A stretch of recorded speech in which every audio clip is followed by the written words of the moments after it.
For most of last year, Elon Musk was the second most powerful man in America. He was running a large part of the government's budget.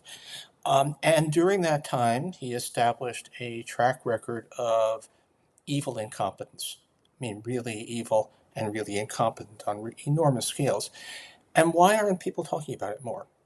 Hi, I'm Paul Krugman, doing a brief follow on to my discussion that was posted earlier today with Ro Khanna, the congressman from Silicon Valley, who's a very interesting guy in many ways.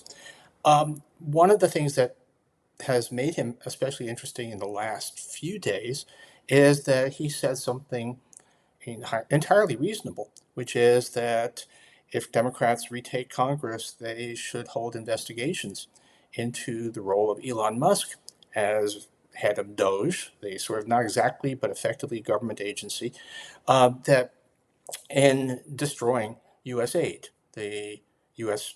aid agency that was the principal channel for aid to the most desperate, poorest people in the world.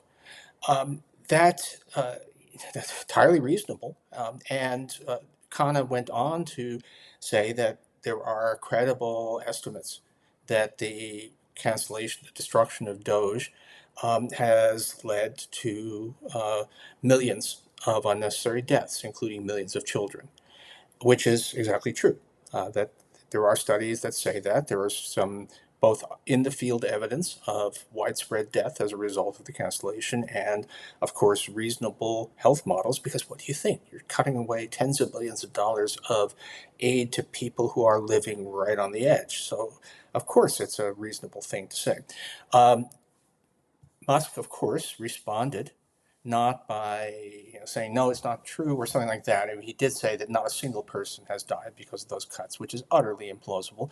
But also went on to say that he was going to sue Khanna, though he hasn't actually so far, and that Khanna should be in prison for saying, not even saying that Musk killed people, but that there are studies that say that he killed people.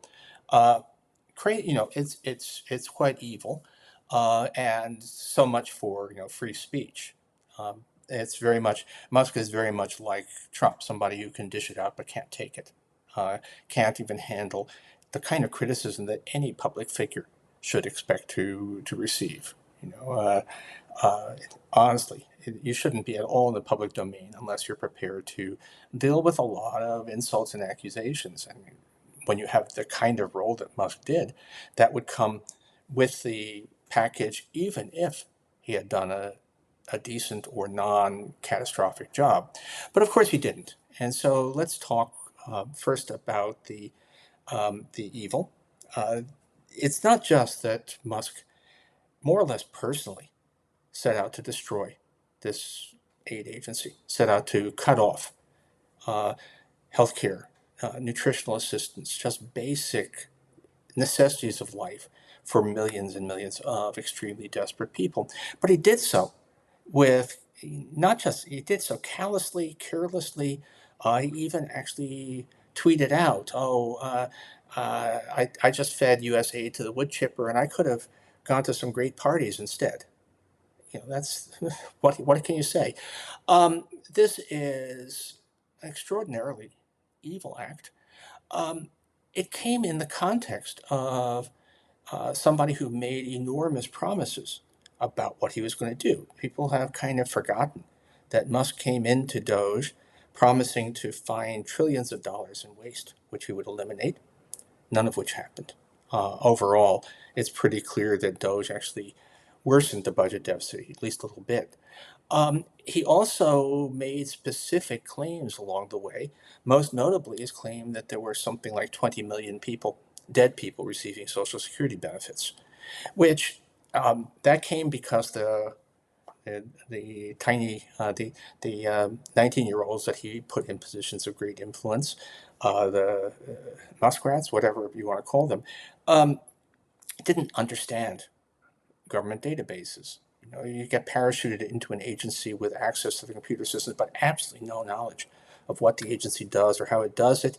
And then couple that with a kind of arrogance, believing that these people must all be stupid and I can just sit down for a day or two with their data and come up with find vast waste and fraud. Well, that's uh, nobody in a position of responsibility should be uh, believe that kind of thing. It's possible that Big Balls and his other uh, hench people actually believed that they knew what they were doing. But my God, if you're put in charge of a hugely important government function, you don't assume that everybody there is an idiot and that your neophyte attaches are have somehow stumbled on things that nobody else noticed. And of course, furthermore, if Social Security is so pervasive, such a large part of everybody's life, that the idea that there could be tens of millions of dead beneficiaries and nobody has noticed it, that's completely crazy. You even wonder, did Musk really believe that? Does he even have a notion that some things are true and some things are not? But in any case, there you are. And so it was a total disaster.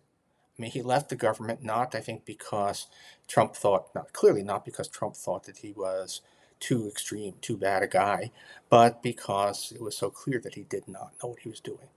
And the reports of alleged savings from DOGE, it was starting to get embarrassing because it was so easy for news organizations to find out that the claims were utterly false, that none of what they claimed was happening was actually happening. So he left. And then he goes back to his companies and becomes, at least temporarily, a trillionaire with an enormous public offering. Um, why didn't people think that his record as a with enormous public responsibility was somehow relevant to his financial future? I mean, if a guy who can convince himself that there are 20 million dead Social Security recipients, who can convince himself that you can massively slash foreign aid and it's all waste and fraud and nobody will be hurt, uh, why would you trust that person to run a company?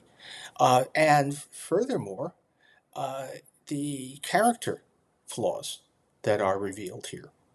Flaws is what too weak a word, but anyway, when you have somebody who refuses to acknowledge uncomfortable reality, refuses to acknowledge error, who responds to any perfectly truthful statement that reflects badly on him by saying, I want that guy put in jail. Those are not the character traits that make for an effective manager. If you can't accept that you were ever wrong, how are you ever going to get things right? Because things will go wrong and you will make mistakes. We all do. So all of this seems terribly relevant, and yet it says something, I guess, about America that people piled in to SpaceX stock, although some of that has come off now. It really was clearly an early frenzy, a fear of missing out frenzy.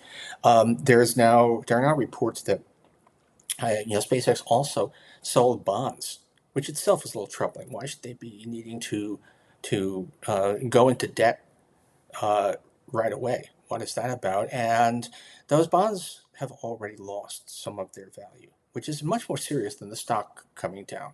When bonds lose value, that's because people think that there is now a risk that this company might default, might not be able to honor its promises. So seeing those bonds start to trade at a discount almost immediately is a pretty bad sign for the company. But again, why did anybody believe any of this?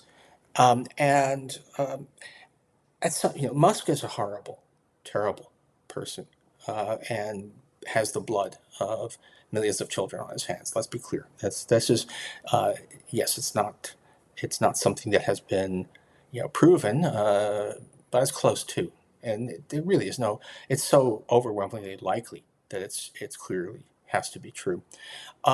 And um, he's also a weak personality, very much like Trump. Again, he can't take criticism. He can't admit error. Uh, what does it say ultimately about our society that so many people are willing to throw money at this guy, and that they're so willing to forgive the incredible failures that he uh, uh, carried out, the incredible disaster of his time in a position of public responsibility? And I don't really know the answer to that. There's a real question about how it is we got at our current age of irresponsible oligarchs and with so little public backlash. And it's starting to develop, but still, the fact that Elon Musk is still in business, let alone the world's richest man, is in some sense an indictment of all of us. On that happy note, take care.